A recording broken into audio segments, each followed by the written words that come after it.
स्वधर्मम् अपि चावेक्ष्य न विकम्पितुम् अर्हसि धर्म्याद्युद्धश्रेयोऽन्यक्षत्रियस्य न विद्यते स्वधर्मम् अपि चावेक्ष्य विकम्पितुम् अर्हसि धर्म्याद्युद्धश्रेयोऽन्यक्षत्रियस्य न विद्यते अदच्चेत्त्वम् इमं धर्म्यं सङ्ग्रामं न करिष्यसि तदा स्वधर्मं कीर्तिं च हित्वा पापम् अवाप्स्यसि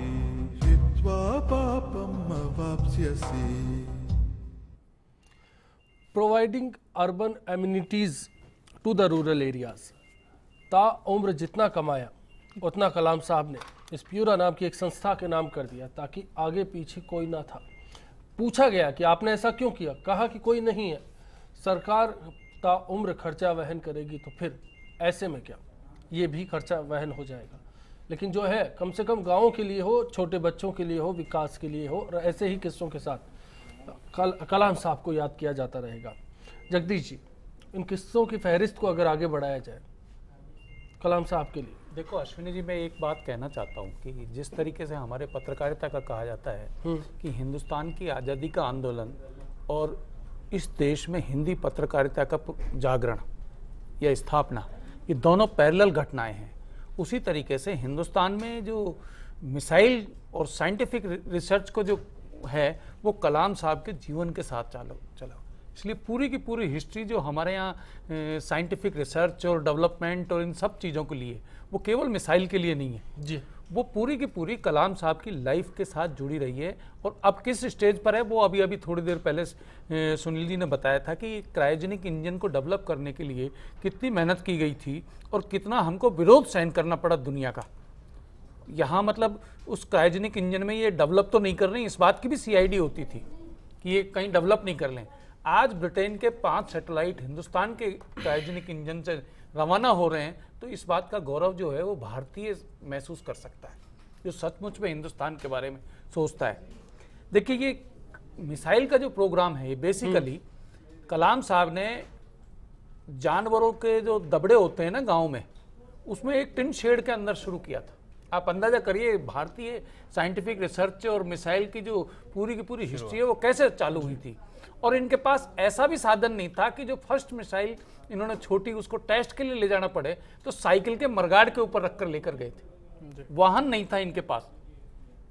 बैलगाड़ी भी जो रात को बात करके आए थे कि बैलगाड़ी दे दो, उस बैलगाड़ी में ले जाएंगे, तो बैलगाड़ी के लिए भी मना हो गई एन वक्त पर।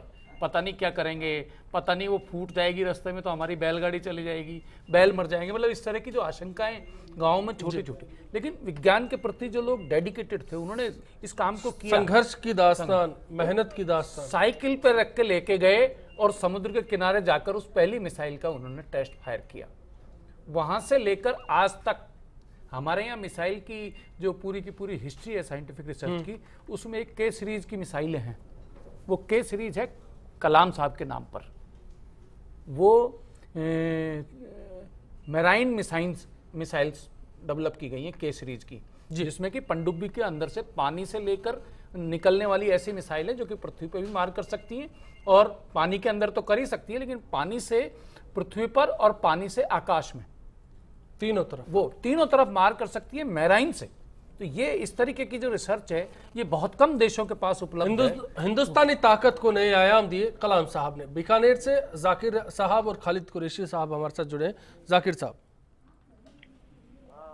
नमस्कार। और मतलब देश के लिए 3 अभी ऐसी हुई है जिसके दिल में मतलब खून के आंसू पड़ते हैं कि पहले तो भारत पे तो हमला वहां पे की, दूसरा बात अबुल कलाम और याकूब अहमद वाले ऐसी घटना सुन के दिल रोता है खून के लिए। कलाम साहब के लिए मैं इतना कहना चाहूंगा कि मुझसे मेरे बाद जमाना ढूंढेगा, अगर कुछ देश के लिए करना है तो कुछ कलाम साहब की तरह करिए ताकि देश। बहुत खूब जाकिर साहब। खालिद साहब सर नमस्कार। नमस्कार सर, एक अद्भुत शक्ति को मेरा सलाम जी। मैं सभी देशवासियों से और ये खासकर युवा और जो हमारे देश के नेता हैं उनसे मेरी ये अपील रहेगी कि कलाम साहब के मार्गदर्शक पर चलकर देश को उन्नति और तरक्की के रास्ते पर ले जाए। शुक्रिया आपका। शंकर जी, आपका रुख करेंगे। राजनीति या फिर राष्ट्रपति जैसा पद, जो सार्वजनिक जीवन था कलाम साहब का जिक्र किया जाए, उसमें दरअसल फैसलों को लेकर लोग डरते हैं, एहतियात बरतते हैं कि कहीं इमेज इफेक्ट नहीं हो जाएगी। लेकिन जब राष्ट्रपति बने, राष्ट्रपति भवन के खर्चे पर इफ्तार पार्टी से कलाम साहब ने इनकार कर दिया था। सरकारी खर्च पर इफ्तार पार्टी नहीं करेंगे। ऐसे फैसले लेने की क्षमता, एक संदेश पैगाम देने की क्षमता कलाम साहब की। देखिए, ये जो आपने राजनीति की बात कही ना, ये वास्तव में सही बात है। मैं ये बात कहने वाला था आपको कि राजनीति से उनको थोड़ा डर लगता था, इसलिए वो जीवन भर वैज्ञानिक और ये अपने सारी रिसर्च और शोध में रहे। मुझे पूरी तरह से घटना याद है, प्रमोद महाजन जी ने जो घटना सुनाई थी, तो उन्होंने कहा जब पहली बार ये सारी बातचीत तब हुई कि भाई कलाम साहब को राष्ट्रपति बनाया जाए, तो ये संदेश लेकर के प्रमोद जी गए उनके पास में। तो उन्होंने ये कहा कि भाई मैं पहले तो माननीय वाजपेयी जी ने फ़ोन किया और उसके बाद में फिर प्रमोद जी जब उनके पास गए तो उन्होंने कुछ 2-4 बातें जो भी अपनी कही होगी उन्होंने कह दी, और उसके बाद में उन्होंने कहा मैं सोच विचार करके बताऊंगा। यानी किसी व्यक्ति के पास में राष्ट्रपति के पद का ऑफर लेकर के वो व्यक्ति जाए और वो कहे कि मैं 24 घंटा सोचने के बाद बताऊंगा, ये एक बहुत बड़ी बात होती है। आदमी तुरंत तैयार रहता है कि मैं राष्ट्रपति बनाने के लिए मेरे को आए हैं तो मैं क्या करूं, प्राइम मिनिस्टर कह रहा है राष्ट्रपति बनाने के लिए। उसके बावजूद में जब दूसरे दिन फिर गए उनके पास में तो उनका भी ठीक है। तो फिर उसके बाद में प्रमोद जी ये कहते हैं कि मैं जब 1-2 दिन बाद में जब सारा फाइनल हो गया तो ये तय हुआ कि भाई इनका नॉमिनेशन कब करना है। तो फिर मैं उनके पास गया कि साहब ये नॉमिनेशन के लिए कोई आप वो तारीख वारीख जो भी डेट आपकी शुभ मुहूर्त वगैरह निकाल लें। तो उन्होंने कहा कि मेरे को एक ब्लैक बोर्ड के ऊपर पूरा उन्होंने सिद्ध करके बताया। उन्होंने कहा every day is a good day and every time is good time. तो इसलिए आपको तय करना है कि किस वक्त मुझे नॉमिनेशन करना है, मुझे कुछ समय नहीं चाहिए, मुझे तो समय। और फिर उन्होंने ब्लैक बोर्ड पे वैज्ञानिक तरीके से उन्होंने कहा, मुझे सिद्ध करके बताया। वो तरीका तो मैं बता सकता हूं लेकिन वो इंटरप्रिटेशन में लंबा हो जाएगा। तो उन्होंने कहा कि ये सिद्ध करके बताया कि भाई ये हर समय सही होता है और हर समय हर दिन सही होता है, इसलिए कोई समय खराब नहीं होता। ये तो आपके मन का वहम है, आप अपनी पार्टी तय कर लो कि मन मजबूत हो तो फिर फैसले हो सकते। फिर उसके बाद में मैं दूसरी घटना एक और बात कहना चाहता हूँ। दूसरा उनका राजस्थान से विशेष लगा हुआ कि 98 में जब उन्होंने परमाणु विस्फोट किया तो उनका राजस्थान की धरती के ऊपर कितना पसीना बहा होगा। आप उसका अंदाजा लगा लो कि वो जून जुलाई की या मई की इतनी भयंकर गर्मी का समय था और कितने लंबे समय तक वो बंकर के अंदर रहे और उन्होंने काम किया।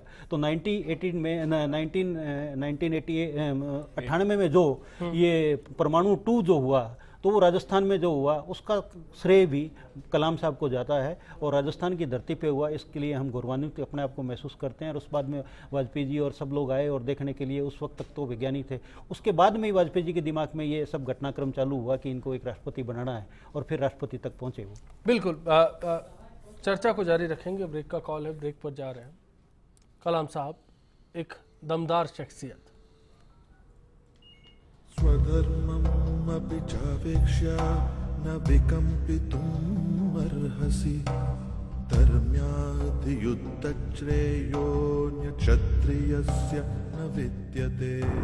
स्वधर्ममपि चावेक्ष्य न विकम्पितुम् अर्हसि धर्म्याधियुद्धश्रेयोऽन्यक्षत्रियस्य न विद्यते।